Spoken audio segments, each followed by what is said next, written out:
મિત્રો આજે આપણા જોડે સ્પ્લેન્ડર ન્યૂ મોડલ આવ્યું છે હીરોનું। એમાં જે એન્જિન ઓઇલ આવે છે બદલવાનું છે, તો એના વિશે આપણે જાણીશું આ વિડીયોમાં કે એમાં એન્જિન ઓઇલ કેટલું આવશે અને કેટલા કિલોમીટર પર બદલવાનું હોતું હોય છે એ પણ આપણે વિડીયોમાં જાણી લઈશું। તો મિનિમમ 1000 થી 1500ની અંદર ઓઇલ હંમેશા ચેન્જ કરવાનું રહેતું હોય છે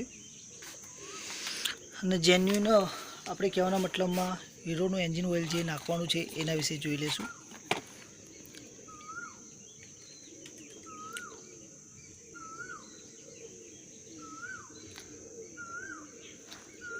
नौ ml આવશે। ખાસ મિત્રો એ વસ્તુ ધ્યાન રાખવાની રહેશે। પછી આની એમઆરપી શું છે એ પણ આપણે ચેક કરી લઈશું। તો મિત્રો આની એમઆરપીની વાત કરીએ તો 350 રૂપિયા એમઆરપી છે। અને હીરો વિશે એન્જિન ઓઇલ વિશે કોઈ પણ એવું વસ્તુ લાગે તો કમેન્ટ બોક્સમાં જણાવો।